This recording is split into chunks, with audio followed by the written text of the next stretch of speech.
شب قدر کے، یہ بنیادی طور پر اللہ تعالیٰ کی طرف سے دی ہوا موقع ہوتا ہے کہ چلو تمہیں چانس دیتے ہیں، تمہیں چانس دیتے ہیں، پابندی کوئی نہیں، لیکن رب کی طرف سے نا موقع ملتا ہے، چلو تمہیں ایک موقع دیتے ہیں، چلو اپنے آپ کو کلیئر کر لو، تمہیں موقع دیتے ہیں۔ یا اللہ کیا کرے؟ کچھ بھی نہیں، آ کے نا سچے دل سے 2 رکعتیں پڑھ کے توبہ کرو، عرش کا مالک پچھلے سارے معاف کر دے گا۔ کچھ بھی نہیں، آؤ موقع ہے۔ ان لوگوں کی باتوں پہ نہ جائیں جو بلا وجہ پریشان کرتے ہیں۔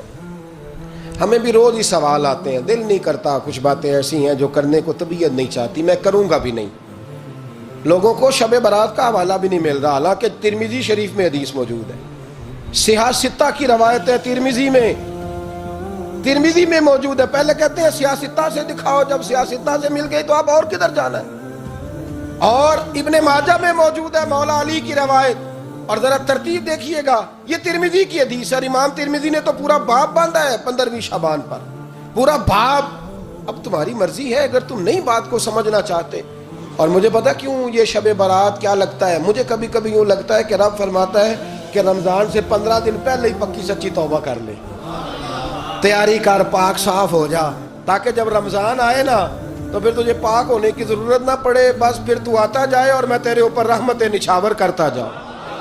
بس تو پہلے ہی تیاری کر، 15 دن پہلے ہی، 14 دن پہلے تیار ہو جا۔ کل رات اپنے آپ کو ذہنی طور پر تیار کریں، بچوں کو تیار کریں، گھروں کو تیار کریں۔ اب جب مہمان آتے ہیں نا بڑا کچھ کرتے ہیں، شب برات آئے تو مصلی ایک دفعہ دھویا کریں، ایک دفعہ مصلی دھویا کریں۔ فرش دھوتے ہیں نا، مہمانوں نے آنا ہے تو ایک کمرے کا فرش دھو کے صاف کریں کہ خواتین نے یہاں ساری رات نماز پڑھنی، یہ ارادے بنائیں۔ جس طرح آپ کہتے ہیں نا رات کو سفر کرنا ہے تو دوپہر میں تھوڑا آرام نہ کر لوں تو کل دوپہر میں آرام کر لیں، تاکہ رات کو رب کرنا آسان ہو جائے، اللہ کی بارگاہ میں بیٹھنا آسان ہو جائے۔ مکمل طور پر ذہنی طور پر اپنے آپ کو تیار کریں۔ یہاں بھی محفل ہوگی انشاءاللہ، عشاء کے متصل بعد شروع ہو جائے گی، 12 بجے تک محفل چلے گی، پھر 12 بجے کے بعد نماز تسبیح پڑھی جائے گی، پھر 1 بجے پھر دوبارہ آپ کو اجازت دی جائے گی، کوئی انفرادی طور پر گھنٹہ سوا اپنی الگ سے کوئی عبادت کرنا چاہے تو وہ تب بھی ممکن ہو، جیسے آپ کو موقع بنے۔ میں کہہ چکا ہوں، لیکن وقت ضائع نہ کرنا، گولڈن چانس ہے، اس کو مس نہ کرنا، یہ شب نجات ہے، اس کے ضرور قریب جانا۔ رب کریم سمجھنے کی توفیق عطا فرمائے۔ آخر دعوانا ان الحمدللہ رب العالمین۔